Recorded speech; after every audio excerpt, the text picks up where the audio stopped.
Oh, All right, let's see. We live on the other end.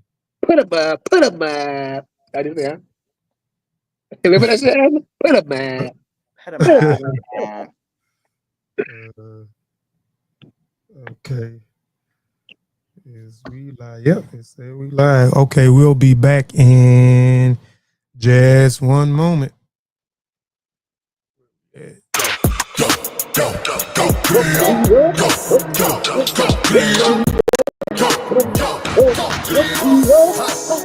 I'm in the city, yeah. I'm in the spot, in the vicinity. I'm the hottest up in the city, yeah, it really is. I studied the ones that was the realest, the illest, that invented that. Talking about griots, West African passages for the street stone. Adios mio, make it get about the Afro-Latino. Drop their traditions from Africa's West Central. Let's raise a toast to the ancestors of old. For the nice cause and the forge of the griots. And a form for griots.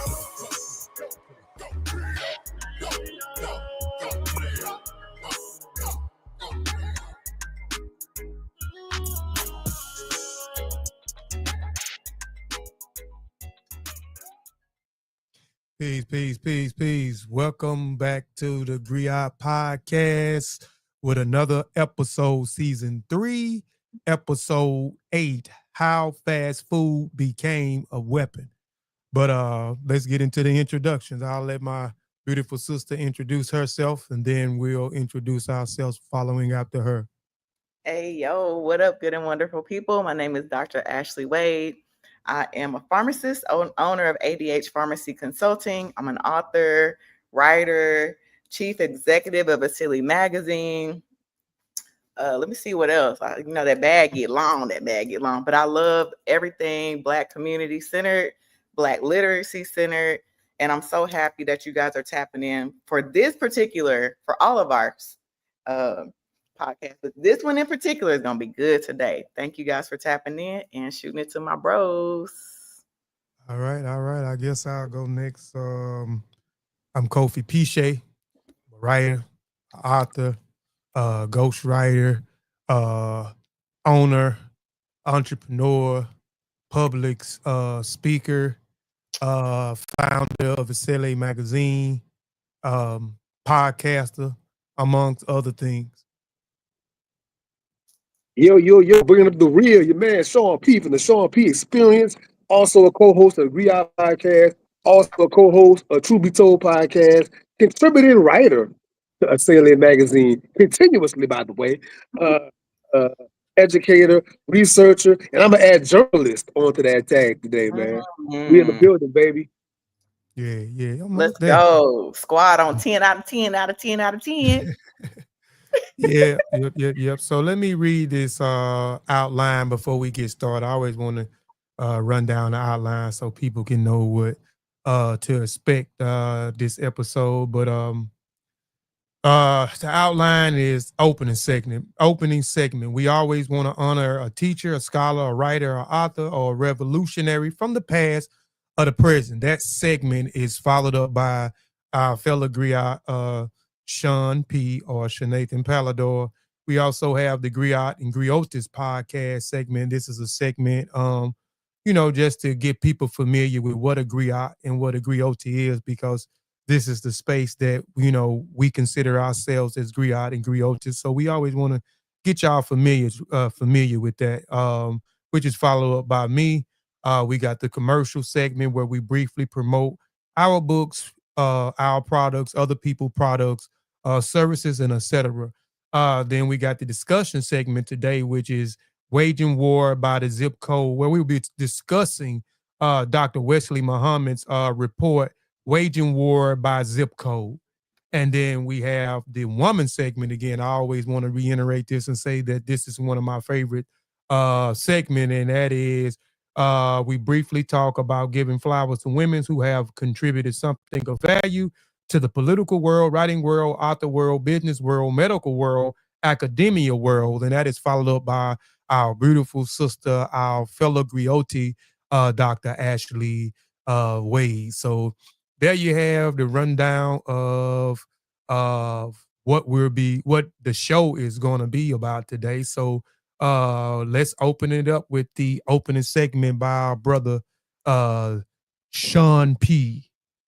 Yes, sir. Yes, sir. So every podcast that we do, if you notice a theme with it, I try to find an opening segment that match the energy of the theme hard as I can. So today's segment is written by Dr. Wesley Muhammad from the Nation of Islam. So today I thought it was only right to cover Khalid Muhammad from the Nation of Islam, right? Uncompromising Black nationalism. He advocated for the total liberation and self-determination of Black people worldwide. He called for separation from the system of white supremacy rather than integration into them. He exposed white supremacy. He spoke bluntly about historical and ongoing genocides against Black people. He identified food, drugs, prison, police, and military as tools of oppression. Pan-African unity. He stressed unity among Africans across the diaspora, US, Caribbean, and Africa. He believed in global solidarity was necessary to resist colonialism and neocolonialism. Militant defense. He preached that Black communities have the right to defend themselves by any means necessary. He opposed pacifism when faced with systematic violence. Systematic violence. That's today's whole thing, is systematic violence, right? And lastly, youth empowerment and street connections. He spoke in the language of the street, reaching young Black men and women directly. He pushed education on history, culture, self-respect as weapons against oppression. And there is a large health component to today's podcast. He passed of a brain aneurysm, unfortunately. He died of a brain aneurysm. I believe he was in his 50s when he passed, man. So shout out and respect to the ancestor, Khalid Muhammad.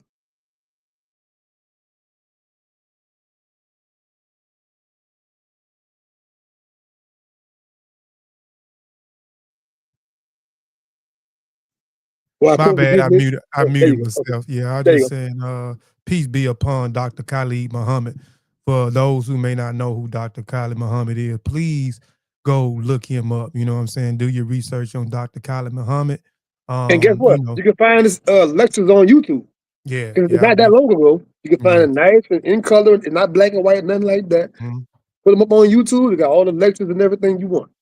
Mm-hmm. Yep. So peace be upon the ancestor. The next um segment is, let me get my iPad set. It's the Griot in the Griots segment. Um so let's get into it, man. What is a griot and a grioti?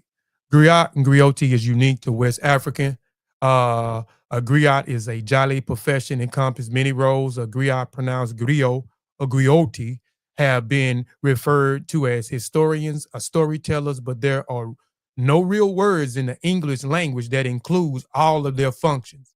A traditional griot or grioti could do everything from recounting history to encompassing music, to teaching students, to acting as diplomats. They are genealogists, historians, spokes people, ambassadors, musicians, teachers, warriors, interpreters, praise singers, masters of ceremonies, advisors, negotiators, and mediators. Not every griot or grioti does all these things, but these are all examples of functions the griot or grioti's profession embodies, right? So there you have it. That is, in a nutshell, what a griot and a griotes is. So, let's run down the commercial segment before we get into discussion, right? So first I want to we have a new release, a new issue of the SLA magazine. Let me pull it up here so y'all can see what we got up here. You got the SLA magazine, the fifth issue, Do Right by the Streets, featuring D-Pow, D-Pow. Man, this is a powerful magazine. Every piece in here, I'm telling y'all, every piece in this magazine you definitely can relate to. You can definitely appreciate. It definitely can motivate you. It definitely can inspire you, right? And it has that element, that we always preach in each page of this magazine, and that is culture, creativity, and community, right? That is what the Esele family is all about, right? We're all about culture, what I'm saying? Our culture, we all about creativity, what I'm saying, and expressing that creativity. And we're definitely about our community, right? So if you don't have it, you can go to either one of our pages. The link is in the bio. Uh, what I'm saying, and check out the online magazine. We also have my brother book, what I'm saying, the bounce back season, right? If you don't have a copy, please get you a copy of my brother's book, what I'm saying? Hit him up directly, what I'm saying? Directly, patronize the Octa directly. I want to specify that, what I'm saying? And get you a copy of the bounce back season, what I'm saying? It's definitely a must read, what I'm saying? It definitely will inspire you. It'll definitely, what I'm saying, get you up off of your ass if you've been procrastinating. It'll definitely put you back in that mood if you started something. Is what I'm saying, it's never too late to pick up where you left off of, man. So, go check out the bounce back season. Also, real quick, I want to share my screen real quick. I didn't get a chance to um, put that in here, take some pictures and put it in here. So let me screenshot my share my uh entire screen here. Let me know if y'all can see that, because I can. Can Yes, we y'all can. see the same Yes, we screen? can. Okay. We All can. right. So, if you don't have any pieces of the Acele magazine family apparel, again, we talk about the three principles, the elements, what I'm saying, incorporated in the Acele family. And again, that is culture, creativity, and community. If you don't have one of these shirts, go definitely get you a shirt. We have them in all types of colors. I ain't gonna go through all the colors, but uh you can see the front, the back, the side. Nice material shirts. Right there. Also, we have the caps right here. We got let me see if I can pull it up real quick. I'm um so here are one of the shirts right here. I mean, one of the caps, culture, creativity, and community. Trucker hats, what I'm saying? Nice hats. We got them in a few different colors. Um, right there. Also, go get you an Acele t-shirt. You know what I'm saying? Acele magazine t-shirts. We got them in so many different colors. I'm not gonna go through all the colors, but I just want to kind of show y'all, what I'm saying, that we got a lot of different varieties.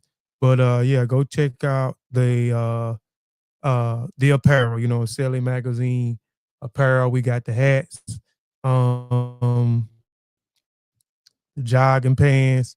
I'm not gonna go through all of it, but do y'all get the sense? Go support, get you some apparel. If you're supporting what we putting down, you know what I'm saying, and it represents you and your brand and your culture and your creativity, and it's connected to your community, go get you something that represents you by, purchasing some of this apparel. You know what I'm saying? Let me stop sharing my screen. And let's get into it, y'all. Let's get into it. First, before we get into it, man, I want to read out and then Sean, I'll let you kind of open the discussion up. Uh I want to go here and read Dr. Wesley Muhammad's lit bio. So for people who may not know who Dr. Muhammad is, and then I want to read a disclaimer too. But Dr. Muhammad holds a bachelor degree in religious studies from Morehouse College, Atlanta, Georgia, and a master degree and a doctoral degree in Islamic studies from the University of Michigan, Ann Arbor. He has taught at a University of Michigan, Michigan State University, the University Toledo, and most recently at San Francisco State University, where he taught a thought-provoking course on Malcolm X in the context of Black nationalism. Dr. Muhammad is published in several peer-reviewed scholarly journals and has also written for the Final Call newspaper for the Nation of Islam flagship periodic. Dr. Muhammad is an author of several books, including Understanding the Assault on the Black Man, Volume 1 and Volume 2, and the Book of Gods, an encyclopedia of proof that the black man is God. He has appeared on Revolt Television, hip hop platforms, The Breakfast Club with host Charlamagne the God, Angela Yee, and DJ Envy, as well as Vlad TV with DJ Vlad. In 2015, Dr. Muhammad presented with Rock Nation artist Jay Electronica at the Oxford University. Most recently, Dr. Muhammad is predominantly featured in filmmaker Tariq Shaheed new hidden color documentary Buck Breaking, which came out in 2020. So just wanted to run down some of the credentials of Dr. Muhammad, and so y'all can kind of know who Dr. Wesley Muhammad is as we go through some of his things on his report. Let me throw this up here, then we'll get into the discussion. Let me see if I can pull it up. Nope, this is not it right here. I'm gonna share it on my screen and then I'll read it out for people to also see the disclaimer up here. If I can, okay, here it is. Let's pull it up on the screen. Well, I'm having a brain fart.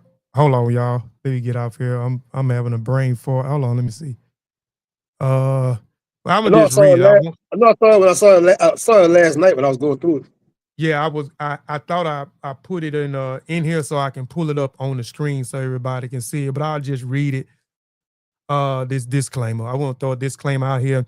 The Griot Podcast disclaimer: the views and perspectives shared in today's discussions are based on research and writings of Dr. Wesley Muhammad.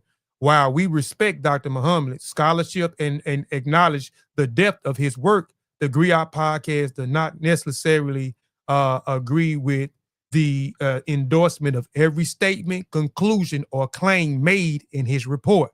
Just want to throw that out there. We strongly encourage our listeners to engage in their own independent research, critically thinking, and fact-checking as they process the information presented. That said, we do recognize the importance of Dr.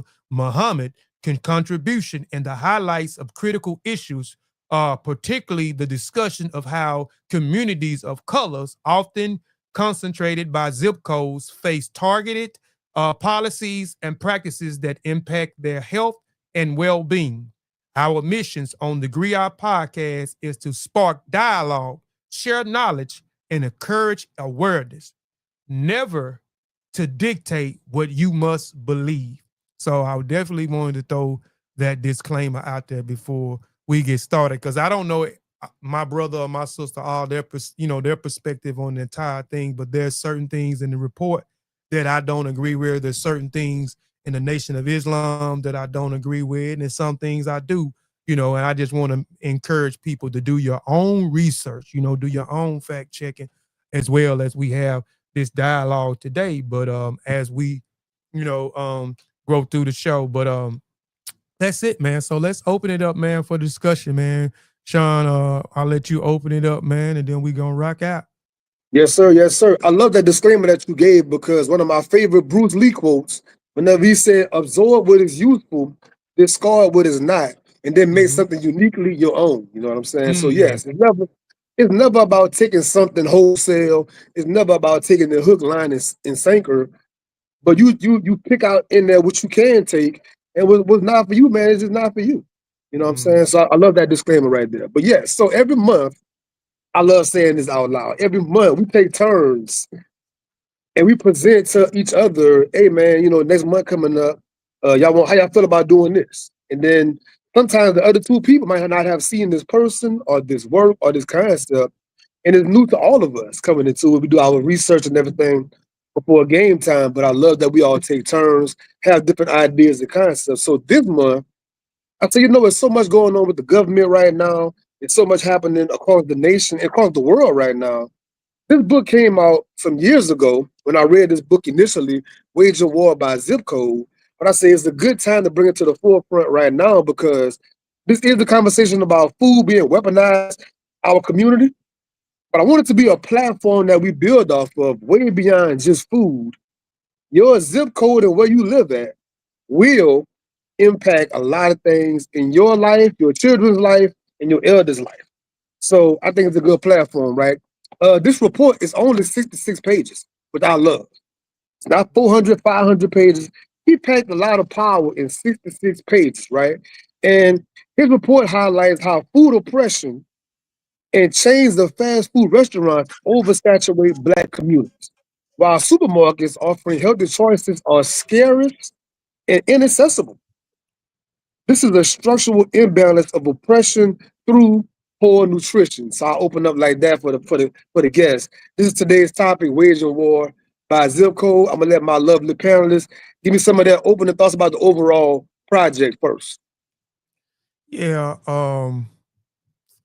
I wanted to read something from, and I'm not even on the thing. I wanted to read something from page 2. Um, hold on, let me see if I can pull it up. I'm gonna just go to the email real quick, and I'm gonna read something from page 2 What's your thoughts, Ashley? real While quick. we're putting that up, what's your thoughts, sis? All right. I think it's very important. It's very, very important the work that was put into that piece, the research that was put in the piece.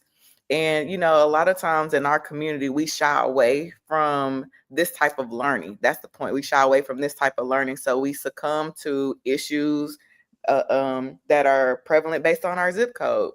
Food deserts is huge, a huge term now because people are starting to pay attention to what's available in their neighborhoods and stuff like that. So this is so important. We can tie it into health straight off the bat. We can tie it into prescription drugs, all types of medical things that we see and behavioral things that we see. And I can't wait to get deep in that. But it's very, very necessary. And I'm so glad we're talking about it. Yep, most definitely. I know, yeah, that's right. You and I know Dr. Wade gonna tear this apart. Oh yeah, I She's want in. that. I want that 40 piece. I want that 40 piece. A 40 piece I'm nugget, taking my Dr. Wade. time. I'm just going to ease into it. Go ahead, 40 Kofi. piece, 40 Yeah. piece. You got it, But Kofi? yeah, like on page 2, I just wanted Okay, to read this, man, to kind of okay. open up with this as well. On page 2, he says most health specialists agree that the loss of health of Black people is directly related to food we consumed. The honorable brother Minister Farrakhan. Of all the crises that Black Americans is experiencing, none is comparable to our food crises, right? So, he's arguing in here, the theme of it, food is a weapon, right? And let's try to unpack that. Food is a weapon, right? So he talks about the poisoning of the food. He talks about the poisoning of the air. He talks about the poisoning of the water, right? And how food is being used as a weapon, right? So I used to work for I was a manager at I worked for the city. My background is inventory. I'm an inventory specialist, so I deal with inventory, ordering, purchasing, et cetera, et cetera. So they brought me in to do the inventory side, right? And as I was there working, I want to deal with the water for a minute. You know what I'm saying? That's why I don't drink faucet water anymore. But he also talks about you know the biological chemicals and stuff into food. So I want to talk about my experience as actually seeing that for as in the water.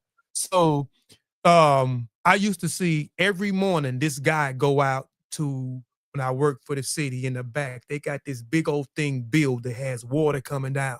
So I order these chemicals and I can't remember at the time exactly all the different chemicals that they will take and he would go with these big bags and he would pour these big bags of chemicals inside the waters. And this was to service the entire area of Forest County. You know what I'm saying? I stayed in Hattiesburg. That's Forest County. So this is where your water was coming from the city. So they was putting all these different chemicals inside of the water. And I wasn't too familiar with a lot of the stuff that was going on or aware with what was going on with the process of food and how it affects our bodies and et cetera and et cetera. But, the faucet water, it has so many different bad chemicals into, inside of the water, right? So when he was talking about the water aspect of it, I could definitely relate because I actually can verify because I seen that with myself. Every morning they would go and pour 3 or 4 different, I'm talking about huge bags of chemicals off into the water that actually service the whole area of Forest County. Even with food, let's talk about food, what I'm saying, using food as a weapon. There are so many different chemicals that they are spraying on the food for longer shelf. We try to, even when we try to eat right, the fruit, they spraying chemicals on it so it can have a longer shelf life because we know the fruit will rot quick. So now they are spraying chemicals on the fruit. You trying to be healthy, right? You're trying to be healthy. So I'm going to start eating more vegetables. My intake is going to be more vegetables, more fruit. But now that is even becoming dangerous because now they're spraying stuff on the fruit and the vegetables for it to have a longer shelf, a longer shelf life. So those are some of the things that I want to kind of bring up because he's talking about science, because what he's talking about scientific genocide, when he talks about using the food as a weapon. So I'm trying to give y'all some examples and paint some of the pictures of what he's talking about when he said food as a weapon. They're using food as a weapon. This is becoming and what I mean, he also mentioned scientific genocide because genocide is killing off, a group of people. So they weaponizing it through the food. So he talks about the strings of women having cancer and us having, cancers and different types of diseases by certain things that we're eating. Even I'm a chicken lover.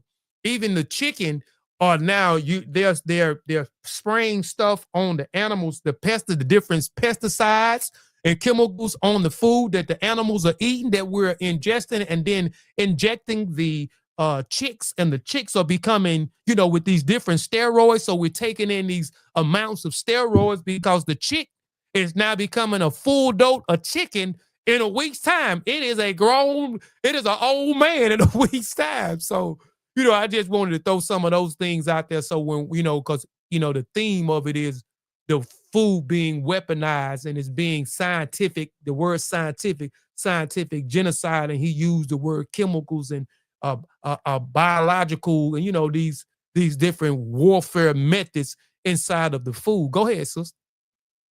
I just want to hop in whenever you got on the tail end of your explanation, because a lot of the reason why we feel like we can trust food at grocery stores is because of the Food Drug Administration, FDA. People think, oh, well, it's got to be approved. There are certain processes and systems to make sure the food is safe, to make sure, we think in the back of our mind, okay, that's what these organizations are supposed to do. So when people go to Walmart and they produce, they feel comfortable. People go to Kroger, they feel comfortable. If you don't have that in your zip code, you may have to go to Fiesta, or you may have to go to, other places, which is good. But my point is that, as Americans, in the back of our minds, we're like, we got the FDA, we got all these blah, blah, blah organizations that make sure that food is safe. But we don't understand that all of these organizations are still tapped into all this bioengineering opportunity, because that has been a thing. It's not just a new thing. Now we're just looking for non-GMO, whatever. That's been a thing. They've been playing with our food, injecting it with things, hormones. Kofi, you mentioned pesticides, chemicals, like that is real. And I wanted to level set right there as we tapped into this conversation, because that is the point.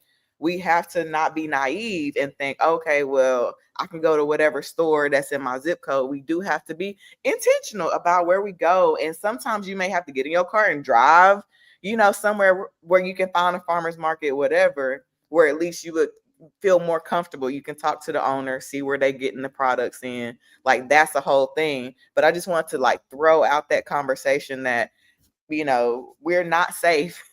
Yes, we have, war by zip code. That's the point. But our food is not always safe. And we have to keep that in mind, especially with this huge number of cancers that Kofi mentioned. There's infertility, which is mentioned in the report. Lots of infertility and outcomes and results of all the food being tampered with. And even as a pharmacist, I sit back and I'm in some spaces, and I've also been a patient in some places, and I look back, I'm like, dang, like all this is going on. These infusion centers where people get cancer treatment full to the max, all the seats full. Like, this is not something that just affects one family or two families. This is like genocide. This is really on a mass level, and it's on the bioengineering side. So I'm really glad that he calls that out in this book very deeply, because that is the point that we got to pay attention to. And then I wanted to back that up. This is a literary podcast, by the way. So I wanted to back that up with this book right here, Vegetation Over Medication, Myths, Lies, and Truths About Modern Foods and Medicine. But I wanted to call out this particular part where he talks about the FDA's cozy relationship with food companies. So everything down to the seasoning, again, they work together. They're not separate to make sure one is doing right by the other. They're working together. They're collaborating to really control us and affect genocide. Yeah, most Yeah, definitely. we're so brainwashed. I think our generation being one of the last generations, but historically, we're so brainwashed. If the doctor prescribe it, it must be good. If the FDA stamp it, it must be good. If some of these other governing bodies, all these other alphabet companies, if they put their approval on it, it must be A1. And if they say something is not good, it can't be good, right? So look at Dr. Sebi, of course. Everything he was saying, you got to go to jail for that. We got to bring you to court for that, right? Look at Matula Shakur, what he was doing in New York. Matula, got to go to jail for that. You can't have that. Anybody going against those alphabets, they're going to have strict punishment for going against those establishments. You know what I'm saying? And I'm going to end this off with this little point about the economics of the conversation, right? I live in a city right now, fairly small city, but guess what? There's no Uber, there's no Lyft, there's Rally in the DoorDash, anything like that. If you don't have a vehicle to get around, you're going to have a very hard time getting to the grocery store to get nutritional food. But guess what? In your walking distance, is so many little gas stations and little corner stores. And of course, we know what's in that. It's all the most unhealthy food. It's all the most processed stuff, the most microwave stuff. Of course, all the alcohol, everything else that's there. That's more in walking distance versus literal grocery stores. And luckily, I'm a relatively healthy young man. I'm able to walk X amount of miles and then get the bags and walk back. I've done it. I had 5 months when I had no vehicle. I had to walk back and forth in the weather or whatever. How many folks can't do that? That's what I was always thinking. How many elders out there that need their medicine and they need certain things, they can't walk like that. And they don't have a vehicle. Might not have a family. How many folks out there, they're pregnant or they got babies or whatever, like they can't do that. So then you're forced to have what's directly around you. That's how systematic it is, bro. Yeah. Like Dr. Wade mentioned farmers market, Whole Foods. I have if for me, I will have to drive an hour and a half to a farmers market. We don't have any in this area at all. So we're forced. You can't tell me you ain't got no local farmers. No, not We no. don't. We don't. No. Y'all don't have no local farmers. Not in all this city. in the country. Not in this city. Not in this city. No. Okay, I got you. Kofi, not out there where you at? You on that land. No.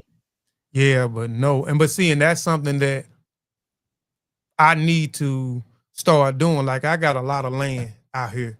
And I said that was something that I was gonna start doing, start growing my own food.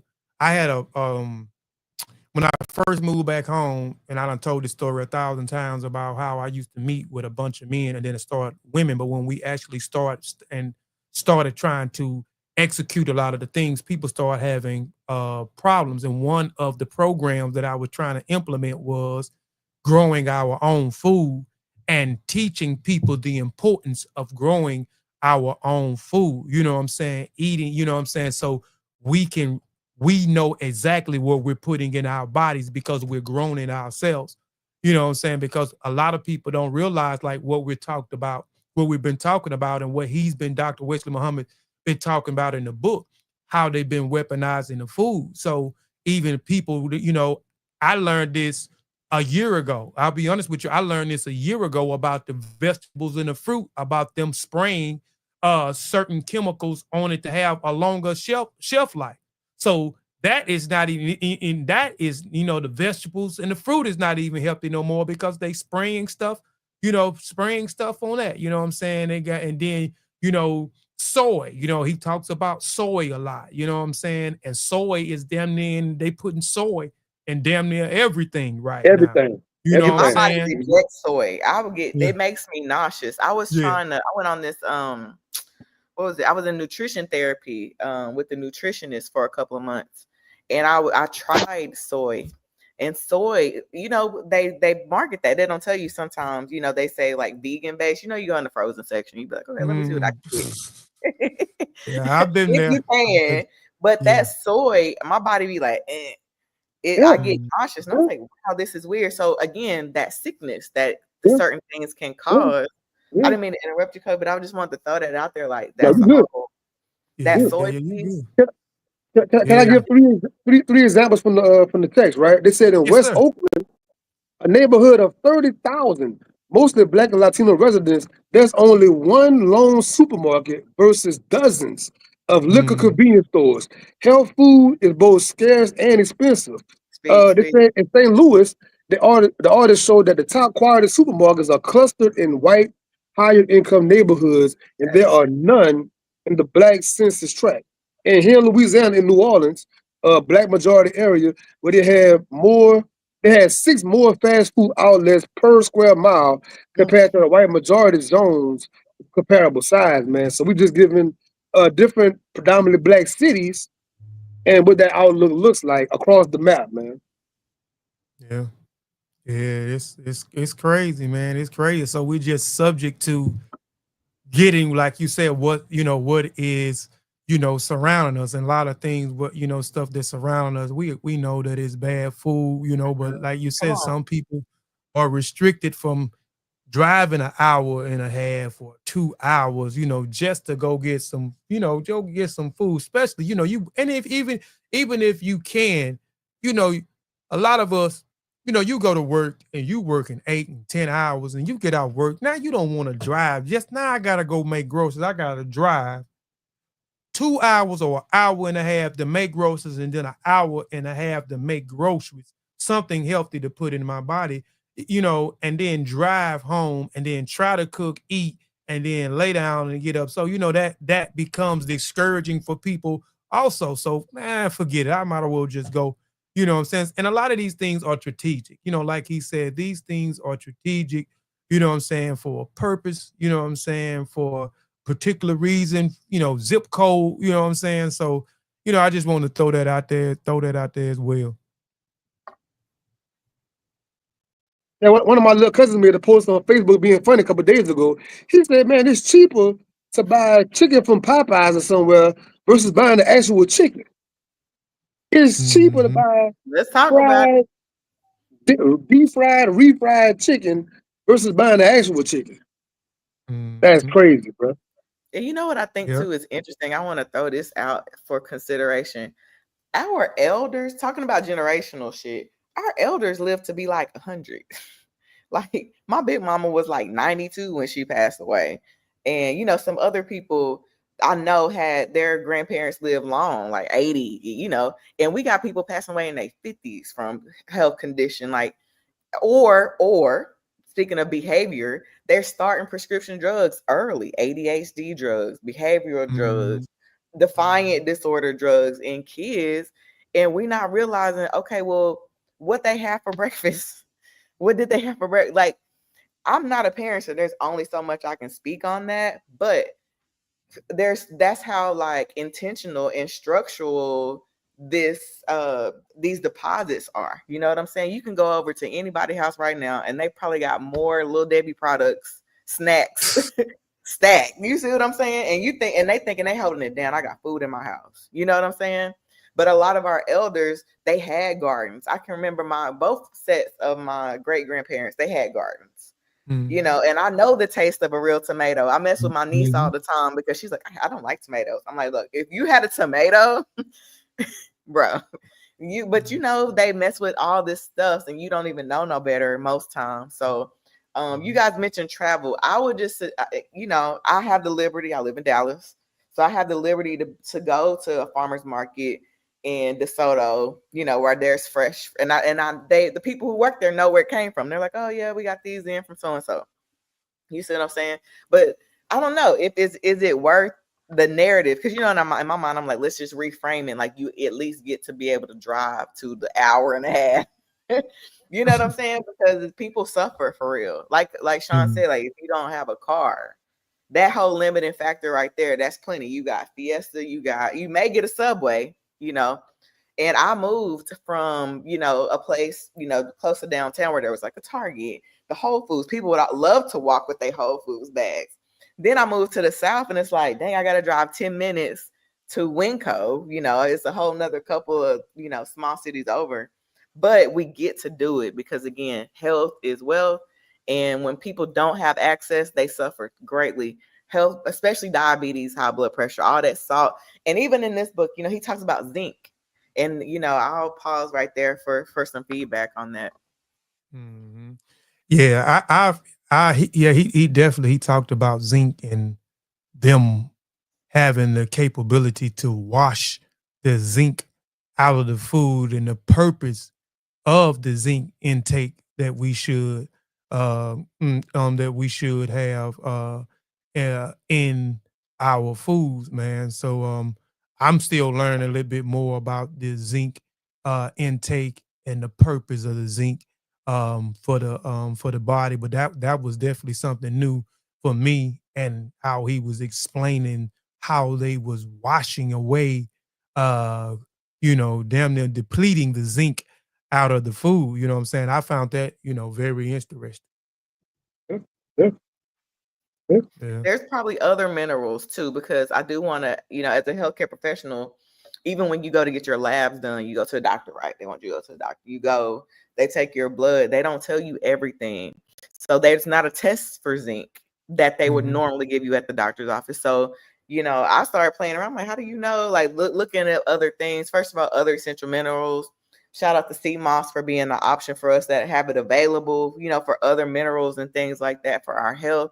But we don't know. So that's why reading is important. Kofi, you mentioned earlier, research is important. And just start with that baseline, that knowing that, look around your area, you know, are there healthier options that you could choose? If not, like, what could you do? And speaking of the fast food piece, do we cook less? Oh, most definitely, man. Yeah. I know. Yes, I know here. Yes, I know here. Man, it stay full, and I'm guilty of that at times, and my wife is too. Like, we'll eat out more than we cook at the house.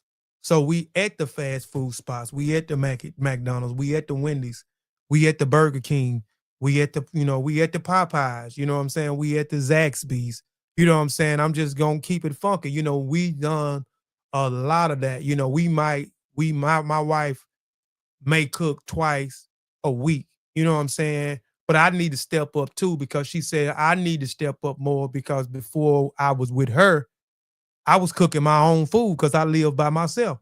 So you better show up in that kitchen. You better get in that right, kitchen. right. So I got to get back in the kitchen as well and take that off. Say, okay, well, damn, we ain't Especially if cooking. you're Let's just good run at out it. here and go get Especially if you know something what to you're eat. Yeah. So I'm gonna start back cooking, and I know how to prepare like vegetarian meals because I was a lacto-ovo vegan for like 13, 14 years. I just started back eating meat probably 3, maybe 4 years, maybe 4 years. I just started back. I went 13 years without eating meat. And then when I got in a relationship with my wife, me and my wife, we've been together 8 years. We've been together almost 9 years. We've been married 5 years. But when we first got in a relationship, over half of our experience together, I was a lacto-ovo vegan. So she experienced like certain things that I would cook and couldn't believe how it would taste. It looked like meat, but it's not. It's not meat. You know what I'm saying? And I'm a bad man when it comes to them black bean burgers. I know how to make black bean burgers from scratch. And them that taste just like you eating a regular hamburger. So I got to get back in there and start doing those things. But yeah, fast food has become is more people are not cooking today. I know it's not just in my household, it's in everybody's household. I wanted to add how Dr. Wade said about our elders living longer back in the day, right? And me and a lot of older folks sit down and talk sometimes at the hospital or wherever. Let's talk about fish, for example, right? A person say, you know what? I'm not going to McDonald's no more. I'm going to start eating fish, right? Our elders going out there literally fishing. My grandfather stayed fishing with his buddies. My grandfather stayed fishing. That was way different fish. The water supply the fish is in was way different. So that's a way different situation. Even our elders that ate pork and things like that, some people frown on pork, whatever your case is, that was a whole different kind of eating pork versus what's going on right now. So the average person as our generation said, man, my grandfather always ate this. My grandmother always ate that. You eating something that's similar, you're not eating the same cows they was eating. It's not the same chicken. It's not the same vegetables and fruits. It's not the same oranges. So if you had the same exact diet they had, you would have a worse health outcome than what they had, just strictly based off of what it literally was. Yep. And on the economic side, Dr. Wade was showing the Malcolm X's mother book earlier, Louise Little. They always had farms. They always had gardens, right? So economically per week, our elders didn't go to the store to buy every little thing from the store. They buy little things here and there from the store. We got our own garden. We got our own cows and chickens and everything. We just need this and that from the store. We're not going to get $200-something with the groceries from the store. Like, no.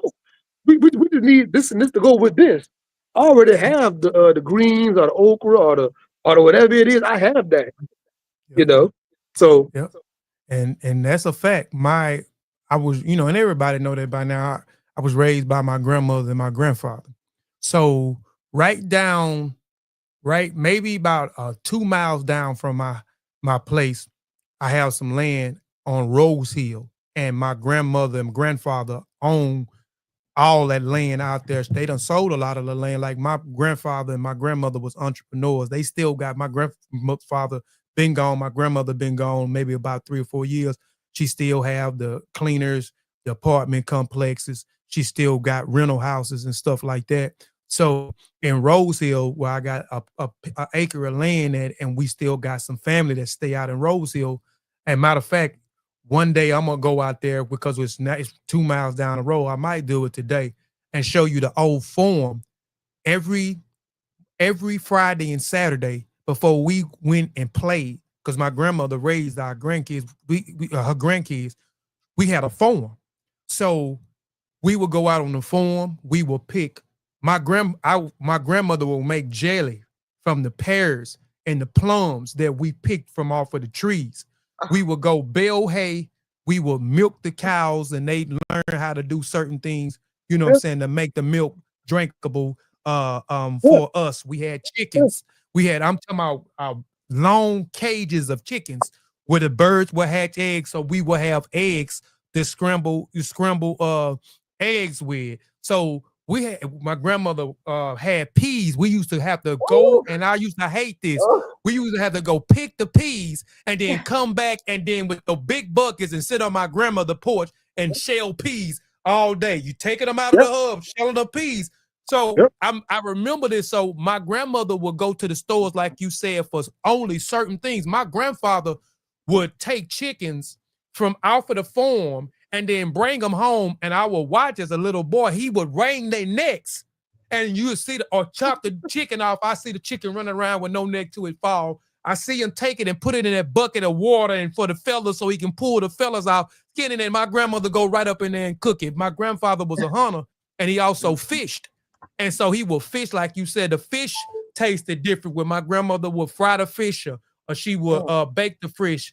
He loved deer. I would see him take a deer in the back of my grandmother's house. He had a big shed with a big old hook. He would take it and hook it up and split it down the middle and pull all the stuff out of it and skin it. So we ate. So I knew as a young boy what was going into our bodies, because my grandmother and my grandfather, they had these gardens with the tomatoes, like you said, like she mentioned, real tomatoes. I love tomatoes. I eat them on everything. So, but the tomatoes that I ate as a young boy totally taste different than the ones that came out of the ground, out of the soil that my grandmother and such raised. So, I'm a farm boy. I hated that experience.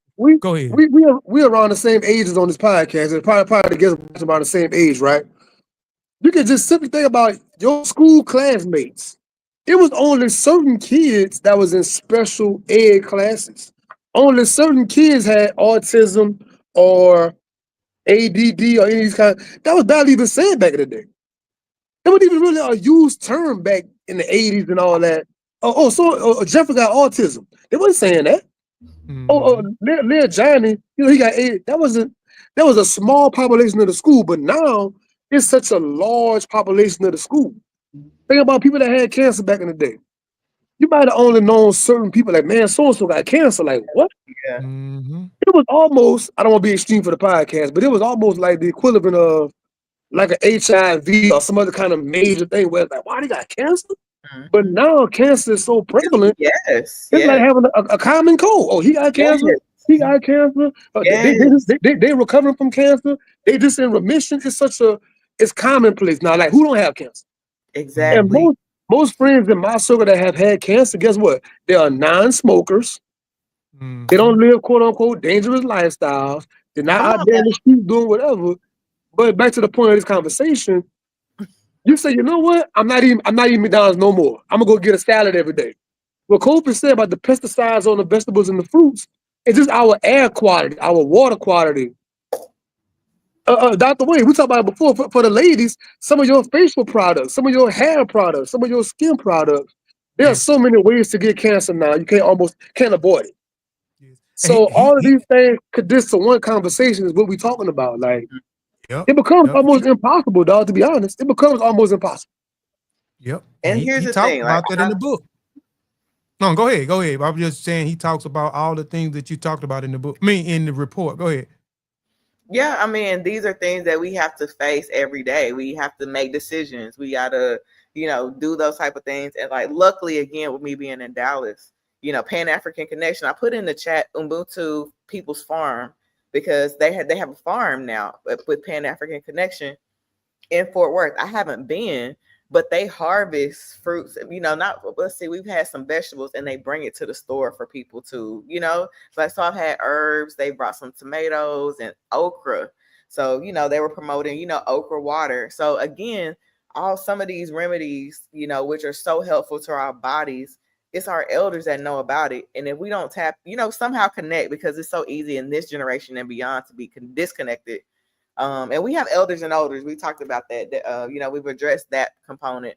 But some of these elders be knowing, and like even listening or being around them, watching them to see what they do.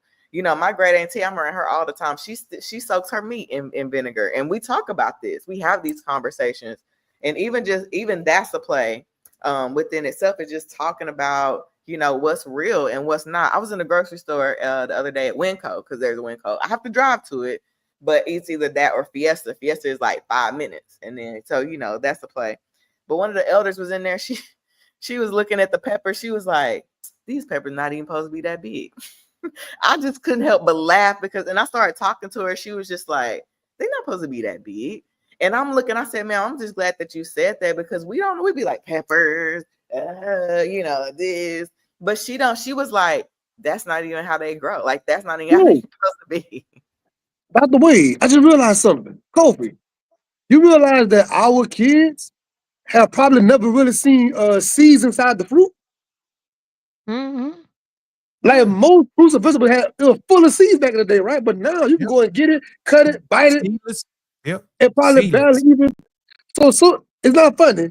So many kids, depending on how you grow up, that may have never seen seeds inside of a fruit and Yeah. don't realize, like, wait a minute, it's supposed to be full of seeds in this thing? Like, yeah, that's how it's supposed to actually be.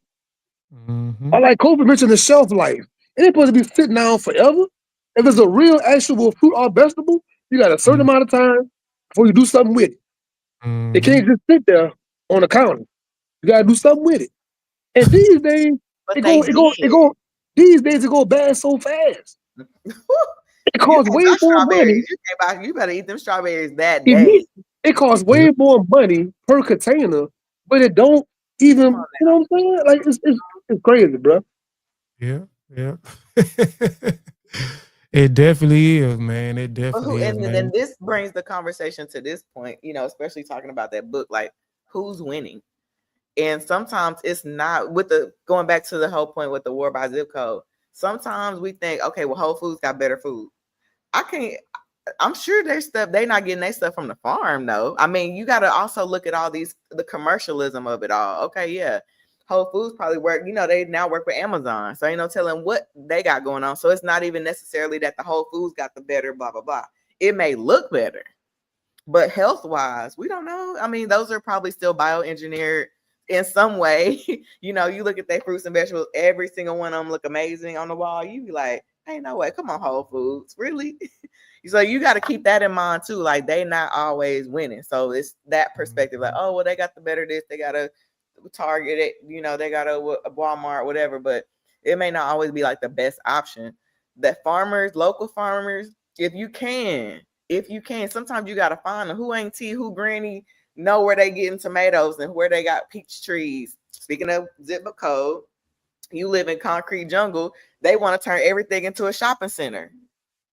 And they don't want even open space. I mean, I'm here in the city, where in some place in Canada, for example, we talk about, still with the zip code option, just in general. In Canada, they got farms, community gardens everywhere. So like, and even that, like Sean said, certain things are obsolete. Kids don't even know it's supposed to have seeds in it. I was tickled because that is so true. Like, and when we tell them, they be like, what? Or if I make a certain meal that was passed down to me, my nieces don't know nothing about it. And they're like, what's that? What's this? And we were like, what? Like, kids don't even know what greens and, certain things like that. They don't even want that. They would rather have the burger and fry. You know Ooh, what I'm saying? The chicken my strip, daughter, everybody chicken strip. I my mean, daughter, my daughter, my daughter. and speaking of Chick-fil-A, let's talk about chicken. I mean, I ain't trying to go too far in the weeds, but chemicals, chemical dependency is a thing. Addiction is a real thing. Ain't no way people just got to have Chick-fil-A every day. Yeah, Mm. yeah. But Dr. Wade, you being the doctor on the show, like real medical world, let's talk about how these things impact like hormone imbalances, how these things impact behavior, literally, all that stuff, right? Mm-hmm. Because look at this. We live in a day and time right now, once again, where some ladies have different, like Zaza Ali said on my podcast days ago, some ladies have difficulty with their cycle during the month. Like, it's not supposed to be this painful or this long or whatever it might be when it comes to that science. And for the guys, we see all these commercials out there now. All the local drugstores get the little pills and all that. These guys are under 40 years old, under 30 years old, but That's a your fact. body not That's a fact. operating as it should, testosterone wise and otherwise, because of Even these foods. now, You know what have I'm y'all saying? seen minoxidil? There's a drug called minoxidil, which they're pushing now. Every commercial now, I see that as a drug they push on every commercial now. Minoxidil. I know you see it somewhere, but it's for hair loss. So lots of people, men and women, are experiencing hair loss in like their 30s, 40s, and you like, what is going on? Why y'all aging bad? You know what I'm saying? Like, what's going on? And it makes you stop and think. And this is an old drug. It's not like a new drug, there are plenty of that going on, or there is plenty of that going on, new drugs for whatever. But some of these old drugs, Now they're finding other uses for them and they're commercializing it, and now everybody's on it. Speaking to your point, Sean, of like hormone imbalance, women, infertility is a huge thing. I know y'all know something about that, because why are heterosexual couples having trouble having babies? Like what? Everybody's got, and people think, well, it's just for like more sexually free couples. Like, oh, okay, well, those people, yeah, it as far as reservation for what that service is. But there are a lot of like heterosexual couples who have trouble conceiving. Where the fuck they do that at? You know what I'm saying? It just makes you think, excuse my language, it just makes you think like that's how deep it is. It's not just one or two people. This is a whole industry. And I went to, there was an event I went to actually through the summer because my cousin was related or involved in it. But it was like, it was an infertility like symposium type thing, all Black women, all in a certain area. And people was literally concerned. They're like, oh my God, because it's a whole industry, $1 billion industry. And you know me, I'm in a room and there's the fertility doctors are in there. And I asked the question, how important you think nutrition is? But see, these medical professionals are taught to dumb that down. None of them ain't taking no nutrition course. I didn't even have to take nutrition. So their thought, it's perceived as it may affect it, but they're not doing the research on that because they don't want you to know that. They want you to still keep having trouble in your life, having sickness, so that they can make money. Going back to capitalism and going back to the root of why this word by zip code is a thing, to keep people sick.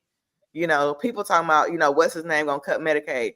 What? Everybody's in each other's pockets. So, I mean, if you think about that long term, so many people are having to be on Medicaid and Medicare, speaking of services and things like that. Like, there's no way that they can take away those types of services. And these drug companies, everybody's benefiting. The drug companies make money, Medicare make money. That's a government fund. The PBMs, on the back end of pharmacy billing, all these companies, everybody making money off of our demise. That's the whole point. Yep. I'm sorry.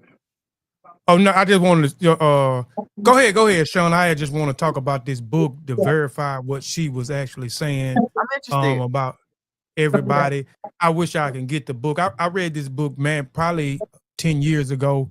And this guy was talking about how everybody is in cahoots.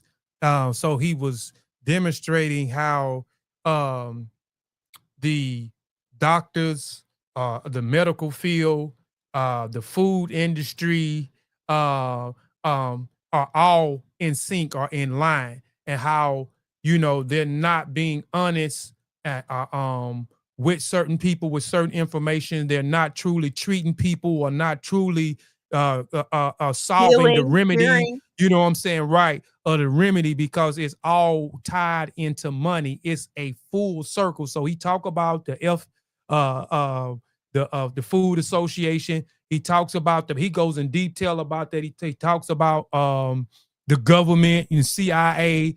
He talks about the health industry.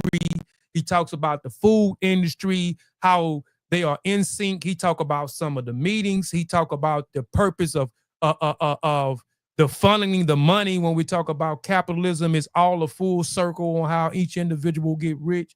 If I have time, I'm gonna try to see if I can find that book, and I think it's on one of my old bookshelves at the bottom. And I can't remember exactly the name, but he talks about exactly what you're talking about, Dr. Wade. And I read this book. It's been maybe about 10 years ago. I'm definitely, and please let me know, even if you have the title, because I'm interested. This is a good one. That's what I'm saying. Education Over Medication by Dr. Bobby Price. He talks a lot about that. He talks a lot. This is a really good book as a resource. And somehow I found this, I think it's a pamphlet. It's not a book, because when I share and even when I go to look it up, people can't find it. So I just happened to run by in a thrift store. And it's called Putting People, on the Assembly Line, the Industrialization of American Healthcare. This is really good. And I'm happy to share it with people. I've even offered one of my friends, I was like, I will go make copies and send it to them. Yes. That's It's really good information. That's what you gotta do. I'm old, so I don't have no problem with printing. You know, people Keep don't running. print nowadays. Yeah. You know, they be like, You know what we "What gotta copy do? We machine?" gotta go. We gotta go and scan it and turn it to a PDF. Yeah, yeah, yeah. Go to But the just library see, and let okay, them scan it. Yep. okay, period. See how Turn it to a smart y'all PDF. see? That's why I like messing with smart people. Y'all are amazing. Y'all I see, understand. I that's the understand. solution right there. I'm still talking about making copies and stuff. Doc, I want Dr. Wade to talk about something because of her profession once again. It's a book that she read recently, The Bodies Keep Coming, written by a black doctor, right? But my point only being, I said when the show opened up that it's beyond just food, right? We did a whole thing on food, and that's what it is. But like, talk about what they call, I think it was called like an emergency desert. Like, if you live in a certain area, you have less medical attention.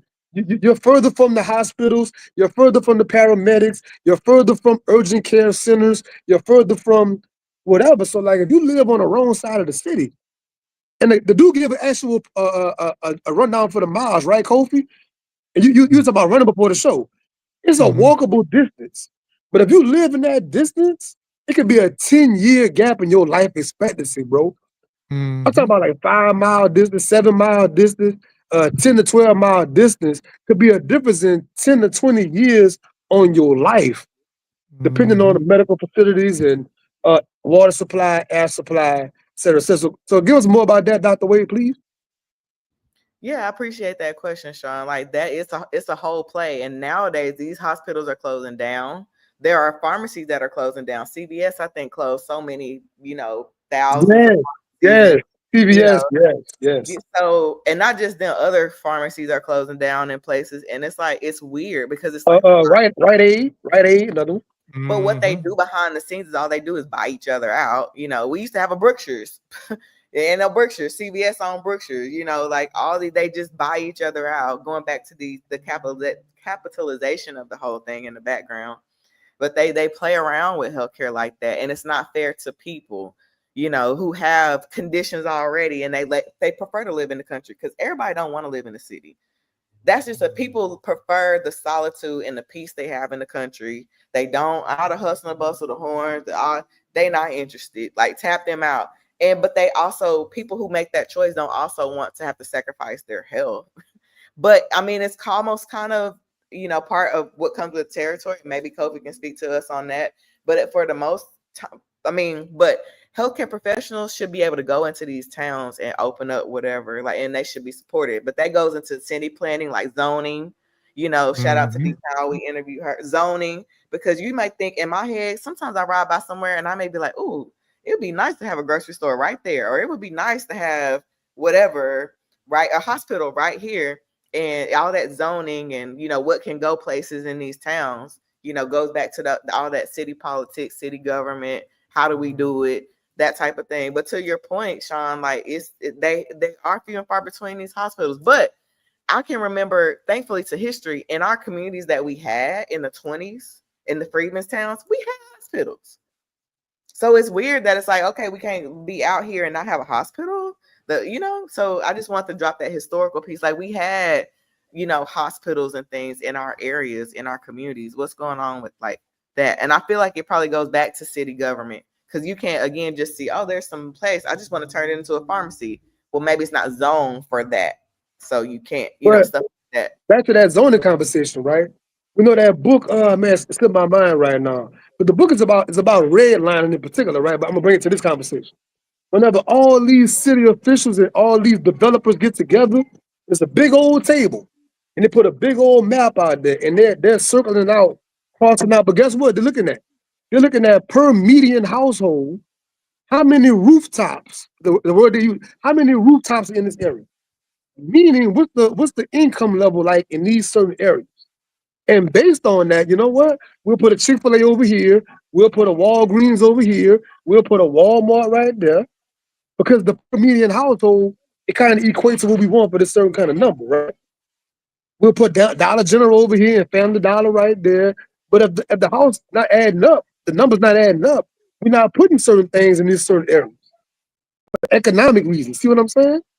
So that's why, oh, this certain kind of hospital can't go right here. This certain kind of urgent care not going right here. Let me ask y'all a question. Have you ever drove in the white area and seen that urgent care compared to how our urgent care look? I've seen some beautiful urgent care centers like that. That's our urgent care. I'm not being funny. I'm talking about like 20 minutes from where I live at. I just drive by like, that's the urgent care? That's your Waffle House? I mean, a beautiful, actually, I love Waffle House. I see the beautiful Waffle House. Like, Did you stop? I've never seen a Waffle House like that in my life. But I want to make it a point that like That's how how they it's do different. How it's aesthetically. different in the Yeah. zip code. Yeah. Mhm. How it's different in the zip code. So Mhm. this thing go way beyond just food. I want to always watching this thing to look at everything going forward. Just drive around and just pay attention. Pay attention when you drive around. Have a question in the chat. Have a question. So you know how they say, you know, now they say, you know, we got all these educated Black people, everybody a PhD, everybody whatever. But how is our community still suffering? So what are we not? Are we not bringing our services in the community? Like, again, going back to what we learned with Carter G. Woodson, like, so we get a certain education, we separate ourselves, we can provide services. Are we like, what's the play? Hey, Dr. Wade. Now, see, I'll try to be quiet a What little bit. about zip code? Now we live in the suburbs and we not going to the community. Okay. Come on. Now, at this point, it's time for that disclaimer, Kofi. What I'm about to say reflects Sean P., Sean Polidor. It don't reflect Kofi or Dr. Wade, right? There was a health fair here a few years ago in the area. It was for Black people. The whole health fair, the whole venue all around Ashley was Black doctors. We talking about orthopedics. We talking about dental, vision. Every little booth was straight Black people. It was a wonderful sight. Ask me the attendance at that event. I'll wait. It should have been packed. You would think it'd be wall to wall, can't get by. But oh, excuse me. Oh, excuse me. It was, you can run full speed that day, don't touch nobody. And I was mad that day. I was upset and frustrated because, to answer your question, Dr. Wade, whenever our greatest of the greatest go to school for X amount of years, get all the student loans and debt, and become a doctor and try to come back to the community, y'all don't come out. But I bet you if Lil Booster was there, you can't park the car. It's not funny. But If listen, Lil Booster, if Webby was there, you can't park the car. But they're giving y'all free. This is a free event. There wasn't no money to it. Just show up, and they had all kind of. They was doing giveaways. They were doing free screenings of all kinds. They had sleep doctors. I would never forget that day in my life. But to answer that question in the chat, that's why whenever our greatest come back, try to give y'all, they had mental health professionals that was there on site to offer services, all that. So whenever we do come back and do that kind of thing, that's the outcome of it, Ashley. But how do we combat that? Like we bring Lil Booster. Yeah, but I'm saying, you know, they have a machine, and their machine is propaganda. So when I mean their machines is propaganda, they have the newspapers, the media outlets. They own just about everything to push this propaganda. So we are against ourselves, and their life is a better way of life. They've been doing this ever since slavery and even colonization, removing us away from ourselves because their way of life is better. So when we go to their schools, and it also comes from the 60s. We're looking at our ancestors not happy with themselves, and they want validation from the very people that enslaved their ancestors, that murdered, raped, killed, pillaged, and destroyed and kidnapped their ancestors from another continent or from various continents. So I think when we were talking about the redlining and the zoning, I don't think it would have particularly affected us as much because they said, look, y'all go over there. Y'all go over there with that. We gonna go over here. So she said during the Freeman times, we had our own. She said, Dr. Wade mentioned hospitals. We did. But we gave up ownership to be validated by people that don't even like us and through the historical record has destroyed us for centuries. But we wanted the validation because We thought what they had was better than what we had. So that is the mistake. And then going up against the machine, the propaganda machine. So now when we go out and we get validation from these people, oh, we got this piece of paper. Because, we got this piece of paper. We're a doctor. We're this and that. So now we're making this a sign of money when we going in these areas. We want to be removed from where we come from because we've been conditioned through propaganda that their life and their communities is better than our communities. And then now we have gotten a space where we don't support each other. We don't want to support each other. You know what I'm saying? And that is through the propaganda. So we don't want to. So when we do throw these things out, that's why they're not falling in and things. But if it would have been white folks out there, it would have been jam-packed. Come on, man. But you know what? The same way as our job on this literary podcast, we try to make reading cool again, bro. We three, I would say, fly people. We cool, we fly, we talk that talk, we got that sauce. Like, we're trying to make literature cool again. The same way with the health. I did 15 years as a fitness health professional. For those that don't know, my background, personal training, health, certified multiple times over. It is so hard to get us to want to work out and want to go walk, want to go. Kofi, you know what, Kofi? I work at night for those that don't know. I get up at 6 a.m. Whenever it's the winter time and it's 30-something degrees outside, the other folks be out there running. I never see us out there. When I'm driving home, they out there with their gear on and they getting it. 30 degrees, 25 degrees, snow, about to slip down. They getting it though. When I was in the gym working out, all those different fitness classes all day, I'm seeing a number of them other women. I gotta say it, not as many of us. I'm seeing them other people in the gym 4, 5, 6 times a day going in there. So every part of health that I've been around, we got to make it attractive and appealing again. For some reason, we be like, man, they doing that. Man, Kofi out there walking with his wife, man, that's something. We'll drive by like, man, that's something that they doing. You won't drive by and say, you know what? Let me go put my stuff on. Let me go take a little walk in the park, walk around the block. You won't think to go and do it too. It's like, oh, yeah, out there working out. You drive by like, man, whatever. I'm going to eat the Doritos right quick and watch BT all day. So reading and health, we got to make it more attractive somehow, somewhere. Yeah. And I want to figure that out. Shout out to the creatives out there because there are people, luckily, again, this area, that's why I like to share some of the things that's going on from time to time as much as I can, really, because perspective and area and environment is everything. So there's this group called DFW Black Moms Walking. And, to your point, Sean, we have to get creative at making certain things attractive so that we can tap back in and we can see value. It's ran by one of my new friends. And I'm like, oh, this is cool. And so she has different places or like a liaison at different parts of the DFW area, and they gather people and they're Black women walking. And this is her. I think she just made it a nonprofit. Her name is Jasmine, by the way. Shout out to her. But again, our creativity is so important. So that's why I'm grateful for our podcast. I'm really grateful for Silly Magazine because, again, we have to share that things are like this are going on. Shout out to the Black press. Shout out to our team for contributing to the forward thought, because that's another piece of it. To Kofi's point, at some point in time, we were like, you can't deny the fact that we wanted to fit into the white cultural way. You can't deny that. That's recorded in history. But now our generation is coming back where we are, again, we're able to level set. We can look back and see what worked and what didn't.